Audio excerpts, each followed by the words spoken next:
Bapak Ibu sekalian, saat perintah puasa itu diturunkan, hal pertama yang disampaikan oleh Nabi Sallallahu Alaihi Wasallam kepada para sahabat beliau pada masa itu dan berkelanjutan sampai kepada kita saat ini adalah menerangkan diantaranya tentang keutamaan Ramadan. Untuk menjawab sekaligus mengentaskan hoaks yang pada saat itu dibangun oleh orang-orang Yahudi yang tinggal di Madinah. Jadi ketika mereka mengatakan orang Islam tuh nggak punya puasa, ikut kita. Ini puasa yang hebat, puasa yang bagus. Dijawab oleh Allah, turunlah perintah, ya ayyuhalladzina amanu kutiba alaikumus syiyam kama kutiba alal ladzina min qablikum la'allakum tattaqun. Setelah itu apa yang terjadi? Buka Sahih Al-Bukhari, kitab yang ke-30, Kitabus Shaum, posisi hadis yang nomor yang kedua di topik ini, riwayat dari Talhah bin Ubaidillah radhiyallahu taala anhu qala Rasulullah sallallahu alaihi wasallam. Perhatikan, ini kalimat pertama yang disampaikan Nabi menyambut kewajiban puasa. As-siyamu junnatun fala yarfuth wala yajhal wa in imru'un qatalahu aw syatamahu falyaqul inni sha'imun marwataini. La khulufu famis sha'imi atyabu 'indallahi yaumal qiyamati min rihil miski yatruku ta'amahu wa syarabahu wa syahwatahu min ajli. Ini poinnya. As-siyamu li wa ana ajzi bihi wal hasanatu bi asyri amthaliha. Kata Nabi, puasa kita ini yang kita tunaikan spesial, beda dengan yang lainnya. Jadi ketika Yahudi mengatakan puasa kami ini puasa yang hebat, yang bagus, yang diikuti oleh umatnya Muhammad sallallahu alaihi wasallam, turun ayat, komentar Nabi pertama apa? Puasa kita kepada para sahabat, kepada kita semua, ini puasa yang spesial. As-siyamu. Lihat diksinya. Awas Pak ya, Ibu jangan salah baca. As-siyam, bukan asyab. As-siyam. Disebutkan 9 kali dalam Al-Quran. Ada as-saum, ada as-siyam, itu beda. Kalau saum, sekali disebutkan dalam Al-Quran, surah 19 ayat 26. Saum itu masih umum, kata umum untuk menunjuk kata imsak, menahan secara umum.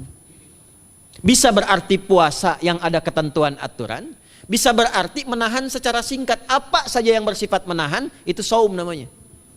Contoh Sayyidah Maryam misalnya, beliau masih makan. Ya, ayat 24, 25 itu masih makan. Goyangkan pohon korma, jatuh kormanya, makan kormanya. Mau minum, ambil airnya, minum. Masih makan, masih minum. Cuman diminta untuk saum. Apa saumnya? Inni nadhartu lirrahmani sauma falam ukallimal yauma insiya. Jangan bicara pada siapapun. Kamu dituduh, kamu berzina, jangan jawab. Biarkan bayinya yang bicara, dan itu mukjizat pertama untuk Isa alaihi salam. Itu nanti dimulai di ayat 31 sampai 33 di surah Maryam, surah 19. Tapi beliau diperintahkan saum. Saumnya apa? Jangan bicara. Jadi kalau bapak masih makan, masih minum, cuman gak mau bicara dulu sama ibu, itu saum. Mau kemana Bi? Kok gak jawab? Kenapa gak bicara? Sedang saum.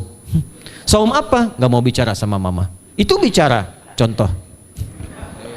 Itu saum. Kalau siam, 9 kali disebutkan dalam Al-Quran, itu khusus, spesifik. Ada aturannya, ada ketentuannya, nggak boleh sembarangan, nggak bisa kemudian seenak kita melakukannya. Ada ketentuan yang dibuatnya dan itu harus diikuti. Begitu diikuti, maka keagungan dan keistimewaan ibadah itu akan dilekatkan pada pelakunya. Dan menariknya, perintah puasa itu ketika turun ayatnya Al-Baqarah 183, kalimatnya bukan menggunakan saum tapi siyam.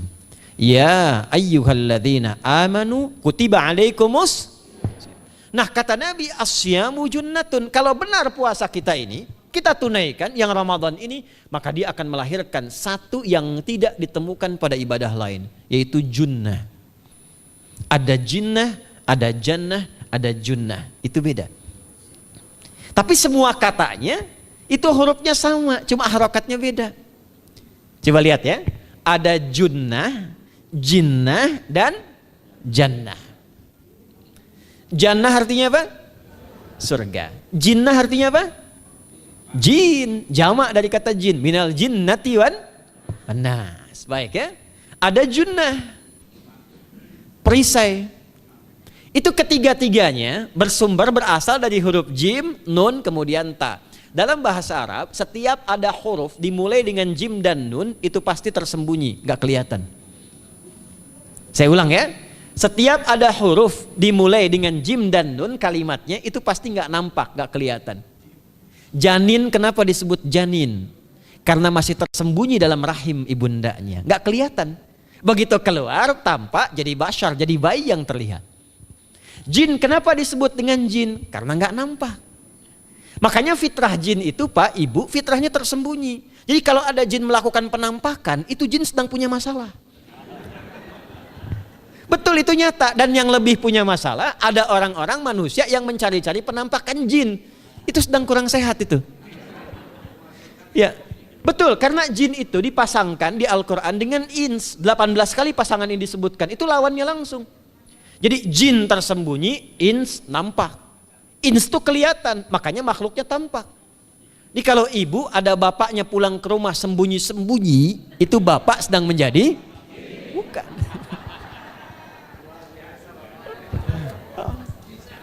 Kalau ibu sembunyi-sembunyi nyari dompet bapak, ibu sedang menjadi? Jin. Itu langsung pasangannya 3 itu. Ins itu seakar dari kata anisah, halus, lembut. Jin kasar, makanya disebut jin. Karena itu jarang ada orang kemasukan jin jadi lembut, tidak ada. Permisi mau ikut kajian sedang kemasukan jin, tidak. Kalau kata-katanya tidak meracau, tindakannya pasti kacau. Karena itu fitrah manusia itu pasti lembut. Kalau ada orang kasar pasti ada yang salah dalam pergaulannya. Balik. Itu jin. Jannah, kenapa disebut jannah? Karena belum tampak sekarang. Makanya Nabi katakan mala ainun ra'at, nggak sama dengan yang seperti dilihat orang. Nggak kelihatan, nanti kesuksesan tertinggi yang belum tampak disebut dengan jannah karena belum tampak. Junnah itu perisai yang bisa langsung membentengi kita dari setan secara otomatis. Tapi nggak kelihatan. Karena itu kenapa ujung puasa disebut la'allakum tatakun itu dari kata takwa. Takwa itu dari kata wikoyah. Wikoyah itu artinya perisai. Nah, perisainya tidak tampak dalam diri kita. Tapi kalau terbiasa menunaikan ibadah puasa ini, kata Nabi, yang pertama kali akan terjadi pada orang yang puasanya benar, dia akan mendapatkan perlindungan berupa perisai dari Allah, hasil dari latihan puasanya yang dapat membentengi dia dari setan. Jadi ciri khas puasa Ramadan itu kalau sukses ditunaikan, itu akan terjauh dari godaan setan. Setan itu provokator yang memang hanya mengarahkan pada keburukan. Jadi dia nggak kenal benar. Lawannya malaikat. Malaikat nggak kenal salah, Pak. Nah, supaya terbentengi dari itu semua, kata Nabi SAW, kita itu dihadiahi sekarang oleh Allah. Satu ibadah yang kalau dilakukan ibadah itu akan mengakumulasi ibadah-ibadah yang lainnya, yang saat bersamaan dahsyatnya ibadah ini bisa menghadirkan junnah, perisai yang membentengi dari setan. Karena itu ketika dilakukan ibadahnya, saat yang bersamaan bisa ditahan maksiatnya, ditingkatkan amal solehnya. Setan kan ngajaknya pada yang salah kan? Malaikat ngajak pada yang soleh. Ramadan itu keutamaannya kalau sudah tiba Ramadan, itu selalu kita terdorong pada yang saleh dan tertahan untuk yang salah. Itu hebatnya puasa Ramadan. Kalau nggak percaya silahkan Pak Ibu sekalian. Cuman Ramadan yang saat datang waktunya bisa menghentikan orang berbuat maksiat. Gak percaya cek. Orang yang punya sifat marah semarah-marahnya, itu saat Ramadan bisa berhenti marah. Buka jam 6 kurang seperempat ada yang provokasi. Dia bisa tahan marah tuh, istrinya bingung, tumben Pak nggak marah, entar habis maghrib. Bisa ditahan. Orang dusta bisa nggak dusta. Dan saat yang bersamaan, teman-teman sekalian, Bapak Ibu, itu bisa terdorong berbuat meningkatkan amal soleh. Sekarang kita keluar dari sini, ada yang minta, belum tentu dikasih. Nanti Ramadan tiba, sudah nyatet berapa yatimnya, berapa du'afanya. Amal soleh naik. Sekarang ada orang ketinggalan sholat fardu terlambat masih biasa. Ramadan ketinggalan sunnah itu gelisah. Betapa ibu-ibu para pejuang yang sangat luar biasa itu berjuang memperebutkan saf pertama setelah maghrib untuk menaruh sejadah. Ah, ini pelakunya nih. Tapi itu hebat, Bu. Saya tanya ibu kalau berjuang naruh sejadah setelah maghrib atau bahkan sebelum maghrib, itu sejadah disimpan di saf itu untuk ngejar sholat apa? Tarawih, bukan isanya. Saya tanya pada ibu, tarawih itu hukumnya sunnah atau wajib? Sunnah. Ramadan tuh jangan, kan yang fardu, ketinggalan sunnah bisa gelisah. Itulah Ramadan. Dan pada saat itulah ketika amal soleh dikerjakan, amal salah ditinggalkan, datanglah junnah, itu perisai yang mengikat setan. Itu yang dimaksudkan di hadis Muslim. Di topik yang ke-13 namanya Kitabus Syam. Hadis yang pertama dari sahabat Abu Hurairah. An Abi Hurairah radhiyallahu ta'ala anhu, anin Nabi sallallahu alaihi wasallam qala, "Idza jaa Ramadhanu." Redaksi yang pertama. Redaksi yang kedua yang bintang 3 di bawahnya. "Idza kana Ramadhanu." Redaksi ketiga yang bintang 4 di bawahnya. "Idza dakhala Ramadhanu." Muhammadiyah itu harus tahu dalil. Ya. Tahu dalil tuh, ya. Idza jaa Ramadhanu, idza kana Ramadhanu, idza dakhala Ramadhanu, futtihat abwabul jannati aw abwabur rahmati. Wa ghulliqat abwabun nari aw abwabu jahannam. Wa sulsilatis syayatinu aw sufidatis syayatin. Ini maknanya. Kalau Ramadan sudah tiba, kata Nabi, maka dibukakanlah pintu-pintu surga. Para ulama berbeda pendapat dalam tafsir tentang hadis ini. Pintu-pintu surga ada yang mengatakan real dibuka. Ada yang mengatakan dengan penafsiran metafor. Pintu surga itu pintunya lewat amalan. Ada 8 pintu surga kata Nabi dalam hadis yang lain, ya. Fil jannati thamaniyatu abwabin fiha babun yusamma ar-rayanu la yadkhuluhu illa as-shaimun fa idza dakhaluhu ughliqa. Di surga itu ada 8 pintu surga. 8 itu ternyata di hadis lain pintunya semua amal soleh. Ada pintu sholat, pintu puasa namanya ar-rayyan, ada pintu sedekah, pintu zakat, pintu haji. Jadi kita itu sekarang fastabiqul khairat. Kenapa ada moto fastabiqul khairat? Itu kan diambil dari Al-Baqarah ayat 148. Siapa yang pengen memburu surga, buru di amalannya. Mungkin gak semuanya bisa dikerjakan. Kalau tidak semuanya, ambil salah satu yang paling disukai, konsisten di situ. Walikulli wijhatun huwa muwalliha. Setiap orang pasti punya kecenderungan untuk beramal. Ada yang senang puasa, ada yang senang tahajud, ada yang senang sedekah. Fastabiqul khairat, silahkan berburu, berlomba untuk mengerjakan apa yang disenangi itu. Itulah pintu surganya. Nah, saat Ramadan, semua pintu surga itu dibuka, Pak. Makanya kita senang kerjakan, sholatnya meningkat, sedekah meningkat, ngaji Quran meningkat. Saat yang bersamaan pintu neraka ditutup. Ada berapa pintu neraka? Ada berapa? Kalau pintu surga berapa tadi? 8. Hadisnya jelas, sahih dalilnya. Pintu neraka berapa? Bukan. Pilih. 6 atau 8? Yang 6 angkat tangan. Bukan 6, bukan 8, 7. Dalilnya apa? Dalilnya Quran surah Al-Hijr, surah ke-15. Ayat ke-44. Surah ke-15 Al-Hijr ayat ke-44. Neraka ada 7 pintu. Dan dalam setiap pintunya nanti ada 19 malaikat yang menjaga. Alaiha tis'ata asyar. 7 pintu ini khusus Ramadan ditutup. Dan hati-hati, nama neraka itu ada 2 nanti. Neraka yang membakar, ini mungkin jadi baru informasinya bagi sementara orang. Neraka yang membakar dan neraka yang membekukan. Jadi ada 2 sifat. Saya ulang ya, neraka yang membakar dan neraka yang membekukan. Yang membakar disebut dengan Jahannam, yang membekukan disebut dengan Zamharir namanya. Zamharir. Jadi kalau ada orang masuk neraka, itu cuma 2 pilihannya, dibekukan atau dibakar. Jelas ya? Makanya kita dikasih pendahuluan, ada musim panas, musim dingin. Supaya merasakan, nih orang musim dingin nih pakai lapisan-lapisan baju. Musim panas cari pendingin. Kamu sekarang cari pendingin, kata Allah, di neraka nggak ada AC. Kamu sekarang pakai berlapis-lapis, di neraka beku. Jahannam itu nama apinya. Jadi nar yang membakar itu nama apinya Jahannam. Jahannam itu nama apinya. Untuk membedakan dengan api yang ada di dunia dan api yang bahan bakarnya jin dan setan saat diciptakan. Setan itu dicipta dari api. Ya, setan kan asalnya dari iblis. iblis dari jin. Setan Al-Baqarah ayat 36. Dari iblis Al-Baqarah 34. Iblis dari jin, Quran surah Al-Kahf ayat 50. Kana minal jinni fafasaqa an amri rabbi. Jin dari api yang menyambar-nyambar, Quran surah 15 ayat 27. Wal janna khalaqnahu min naris samum. Karena narnya narus samum, maka apinya mesti beda. Karena itulah nanti nerakanya yang membakar disebut dengan Jahannam. Pintunya 7, namanya banyak. Ada sa'ir, ada lava, ada neraka hutamah. 7 pintu besarnya disebut dengan Jahannam. Khusus Ramadan tutup. Ramadan tutup. Wasulsilati syayatin.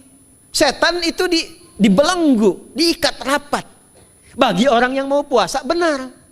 Awas hati-hati. Bagi orang yang mau puasa benar, karena itu kalimatnya asyamu junnatun. Kalau benar puasanya, metafornya amalan dia bisa mengikat setan. Tapi kalau puasanya nggak benar, tetap digoda juga.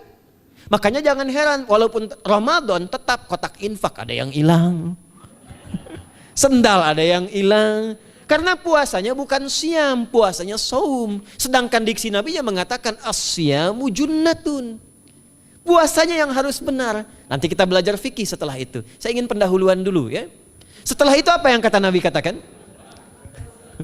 Ini masih mukadimah ya kita ya. Ini luar biasa nih. Ya. Jadi keutamaan Ramadan itu dahsyatnya dengan puasa biasa. Kata Nabi, kalau orang benar puasanya, bebas dia dari setan. Bukan gak digoda, Allah kasih benteng sehingga setan gak tembus kepada dia. Itu satu. Itu keutamaan Ramadan. 2, teruskan dulu langsung ke ujung hadisnya saja ya. Kalau yang tadi nanti latihannya fala yarfuf fala yajal, itu latihan. Yang kedua, Allah langsung yang mengatakan dalam hadis qudsinya, asyamu li wa ana ajzi bihi. Khusus Ramadan, kalau ditunaikan dengan benar, maka semua yang puasa itu aku langsung yang memberikan takaran pahalanya. Sekarang kita hitung-hitungan dikit ya. Bapak Ibu kan senang hitung. Tadi bangun aja kan dihitung kan. Ya, dapatnya sekian, kurangnya sekian, ya usahanya sekian. Sekarang kita ngitung pahala nih. Ada rumus hitung pahala dalam Al-Quran. Ya, saya tanya sebentar. Kalau satu kita kerjakan ibadah, pahalanya berapa? 10. Dalil. Apa dalilnya? Quran surah ke-6 ayat 160. Man jaa baik bil hasanati falahu asyru amthaliha. Siapa yang melakukan satu perbuatan hasanah. Hasanah itu perbuatan baik yang bernilai pahala. Itu hasanah namanya. Pahalanya disebut ajrun namanya. Lahum ajrun ghairu mamnun. Jadi perbuatan baik yang bernilai pahala disebut apa? Hasanah. Ya, eksekusinya, implementasinya disebut amal soleh. Pahalanya, hitungannya disebut ajrun namanya. Jamaknya disebut dengan ujur. Di setiap poinnya disebut dengan ajrun namanya. Nah, orang yang mengerjakan perbuatan baik berpotensi punya nilai pahala, itu setiap perbuatan baiknya 10 kebaikan. Contoh kita sholat nih, sehari berapa waktu? 5. Berapa rakaat? 17. Al-Fatihahnya 18 atau 19 kali? 17 kali ya. Kalau 18 kali berarti subuhnya 3 rakaat. Nah, itu kan kalau kita buka hadis Muslim nomor hadis 162, saat Nabi dalam peristiwa setelah Isra itu ke Masjidil Aqsa, kemudian araja bina Jibril alaihissalam, Mi'raj naik ke Sidratul Muntaha. Sidratul Muntahanya ada di surah An-Najm dari ayat 1 sampai 18-nya. Itu ketika menerima perintah salat pertama kali kan bukan 5, tapi 50. Turun kan Nabi kemudian ke langit ke-7, ketemu Nabi Ibrahim sedang senderan di Baitul Ma'mur, punggungnya senderan. Itu ada kisahnya di hadis Muslim nomor hadis 162. Kemudian turun lagi ke Nabi Musa. Nabi Musa itu kan tipikalnya senang, yang pertama agak temperamen, yang kedua itu senang mengomunikasikan sesuatu. Makanya ketika dengan Khidir alaihi salam itu senang, ya, kritisnya itu muncul kepada Nabi Muhammad ketika turun dari Sidratul Muntaha ke langit yang ke-6 itu ketemu Nabi Musa, ditanya, Muhammad SAW dapat apa tadi? Sholat. Berapa waktu? 50. Kamu tahu nggak? Umat saya itu kekar-kekar besar-besar. Segitu aja nggak kuat, apalagi umat kamu yang kayak kita sekarang nih. Minta lagi diskon sama Allah katanya. Naik tuh, minta lagi. Singkatnya 9 kali naik. Setiap naik dikurangi 5. 9 kali 5 berapa? 45. 50 kurangi 45 berapa? 5. Turunlah 5. Sampai 5 pun Nabi Musa masih komennya begini. Minta lagi aja diskon. Kata Nabi, saya kurang enak lah, malu saya. Sudah diberikan yang paling pokok 5. Dan itu pun belum selesai. Dengan senyumnya kemudian, lihat ini indahnya. Setiap 5 itu Allah menetapkan, setiap satunya punya 10 nilai. Jadi kalau kita kerjakan 5 waktu dikali 10 berapa? 50. Itulah dahsyatnya umat Nabi Muhammad karena keutamaan nabinya. Walaupun 5, nilainya tetap setara dengan yang umat Nabi Musa 50 kali. Karena itu keutamaan Nabi Muhammad itu sangat luar biasa. Sampai nanti dipuji Allah oleh begitu tinggi. Sifatnya, rasanya di ujung surah At-Taubah itu. Akhlaknya di surah Al-Qalam itu. Dan karena kemuliaan ini kita dapat barakahnya. Percikan keberkahannya. Apa itu? Ketika Ramadan yang puasa-puasa lain standar. Puasanya umat Muhammad SAW, setiap puasanya itu pahalanya dilipat gandakan tak terbatas. Allah langsung menilai keikhlasan pada hambanya. Paling minimal kalikan 10 kali lipat lagi dari hari biasa. Wal hasanatu bi asyri amthaliha. Jadi kalau sekarang baca Quran sekarang ini, satu hurufnya berapa? Tahu dari mana? Ya, di At-Tirmidzi nomor hadis 2910. Man qara'a harfan min kitabillahi falahu asyru hasanat. Setiap ada orang baca satu kitabullah dengan syarat dia mukmin, muslim, baca satu huruf dari kitabullah, dapat 10 kebaikan. Satu hurufnya 10, Bu, Pak. Walam aqul alif lam mim harfun, saya tidak katakan kata Nabi alif lam mim satu huruf. Walakin alifun harfun, lamun harfun, mimun harfun, walikulli harfin asyru hasanat. Tapi alifnya satu huruf, lamnya satu huruf, mimnya satu huruf, setiap hurufnya 10 kebaikan. Saya kalau ada papan tulis, saya turunkan ini pakai syarah ilmu arud. Itu dahsyat lagi. Arud itu menuliskan apa yang dikatakan, bukan menuliskan simbol yang ditunjukkan. Jadi kalau kita bilang alif, tulis alif. Dan alif itu kan ada 3 huruf, hamzah, lam, fa. Hamzah berapa huruf? Tulis lagi hamzah. Itu baca Quran kalau ikhlas, pahalanya berlipat. Paling standar satu hurufnya 10. Dan hampir nggak ada orang baca Quran cuman satu huruf. Nun. Udah dulu 10 lumayan. Nggak ada. Pasti banyak itu. Dan Ramadan lebih meningkat lagi. Dan dikalikan 10 lagi, itu paling standarnya satu huruf 100, Pak, Bu. Makanya Ramadan itu limpahan pahala. Rugi orang kalau nggak ibadah saat Ramadan itu. Nabi aja itu tadarusan Quran sekali khatam. Saat tahun meninggalnya 2 kali khatam untuk ngejar kemuliaan-kemuliaan contoh bagi kita. Itu Ramadan. Jadi ini yang pertama menjadikan kita mesti sadar Ramadan beda dengan bulan biasa. Maka disampaikan oleh Nabi yang pertama ada pelipat gandaan pahala. Yang kedua ada perisai yang bisa menjauhkan kita dari setan. Yang ketiga, saya tutup mukadimahnya. Yang ketiga, hanya Ramadan yang siang malam melahirkan ampunan Allah Subhanahu wa taala. Siang malam. Kita kalau mau nyari ampunan itu bisa kapanpun minta ampun. Tapi ada waktu-waktu yang sangat strategis dan tempat-tempat yang sangat efektif mempercepat mengabulkan doa. Contoh waktu misal sepertiga malam. Itu cepat terkabul doa, hadisnya qudsi. Di antara azan dan iqamah. Waktu singkat di waktu Jumat, ada yang menafsirkan antara duduk khutbah 1 dan 2, ada yang menafsirkan waktu asar menjelang ke maghrib. Dan itu nanti sepeninggal Nabi ada di antara istri Nabi SAW memburu waktu singkat yang luar biasa ini untuk berdoa. Hafal doanya ya. Allahumma kfina bihalalika an haramik wa aghdina bi ta'atika an ma'siyatik wa bi fadlika amman siwak. Itu dibiasakan di hari Jumat dibacakan. Ya, hafal nggak? Nanti diputar lagi videonya ya, kan ini kita sampai ini lihat lagi. Ya, kembalikan. Ada yang sifatnya tempat. Mihrab itu mustajab. Makanya kenapa imam itu di mihrab? Karena mewakili makmum untuk berdoa. Karena itu pilih imam yang betul-betul paham fikih salat, bagus bacaannya dan ngerti fikih salat supaya dia sebelum salat melihat ke belakang.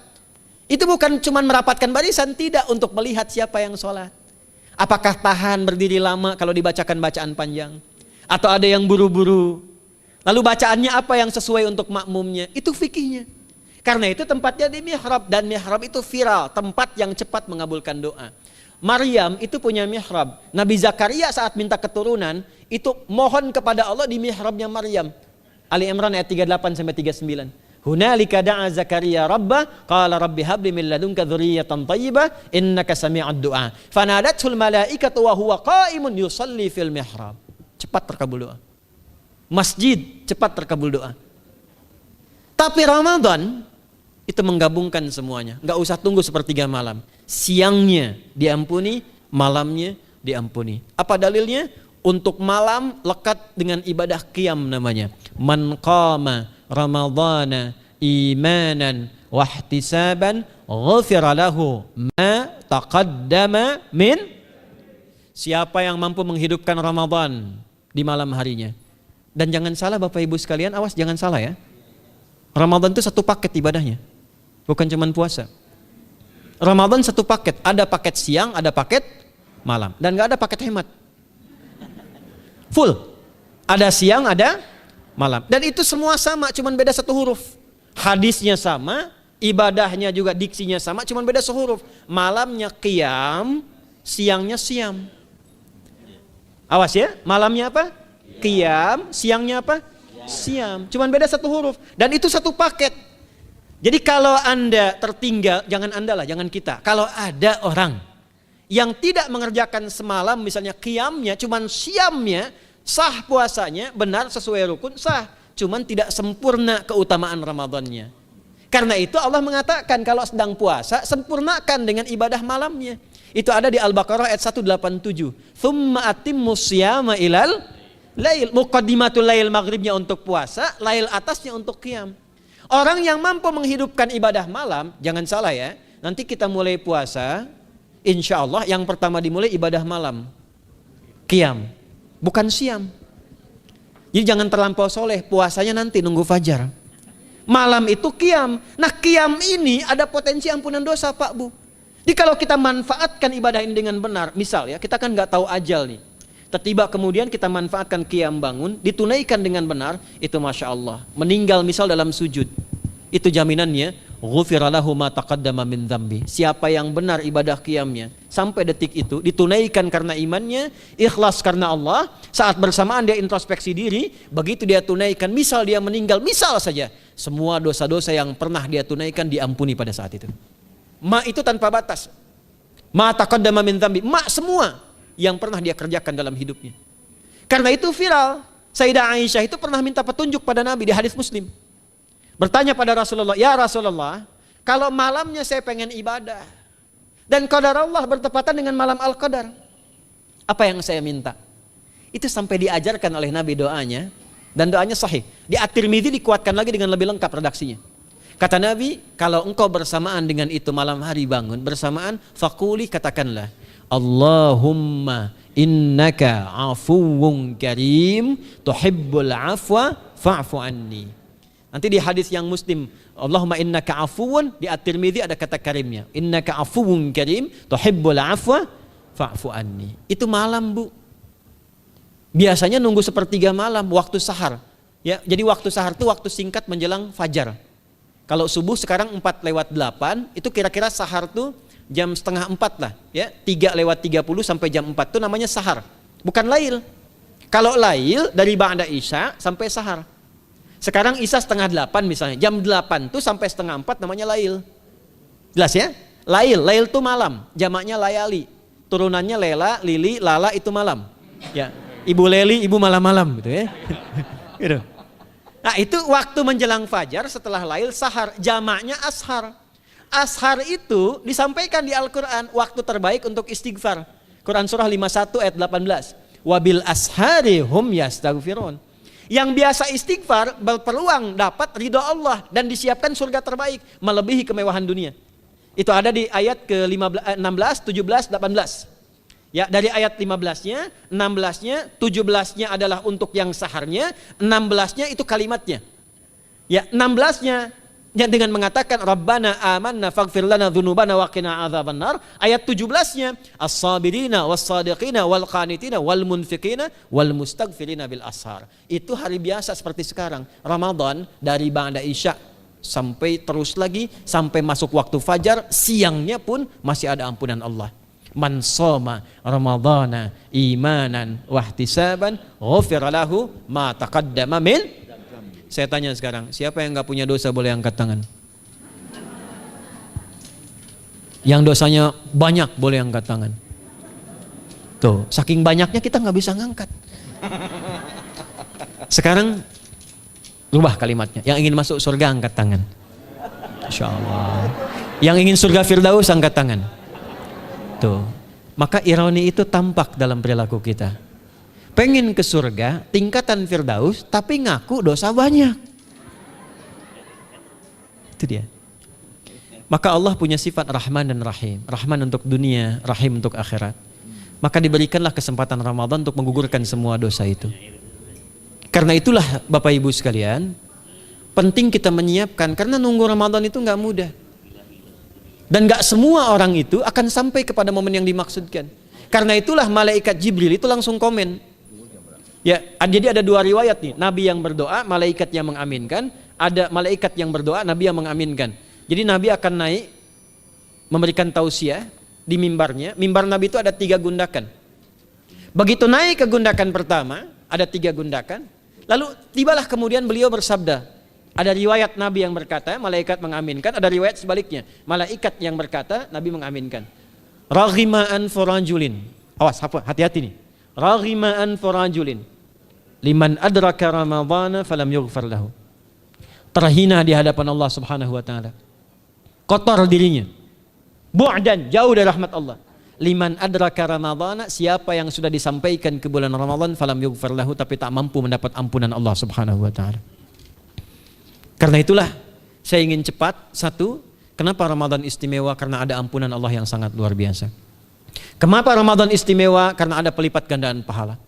Kenapa Ramadan istimewa? Karena ada peluang untuk menjauhkan dari setan. Dan yang terakhir, Ramadan istimewa karena semua waktu siang dan malam mempercepat terkabulnya doa.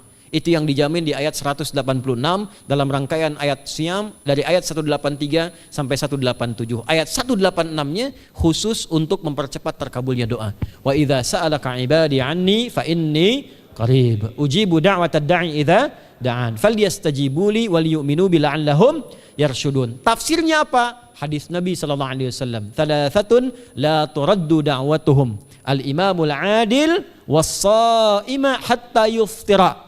Wa da'watul mazlum. 3 golongan yang doanya sulit sekali ditolak. Yang pertama imam yang adil, yang kedua adalah orang puasa sampai berbuka, dan ketiga doa orang yang terzalimi.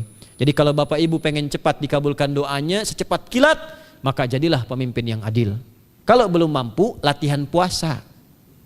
Kalau belum mampu lagi, banyak-banyak terzalimi dan berdoa. Ya.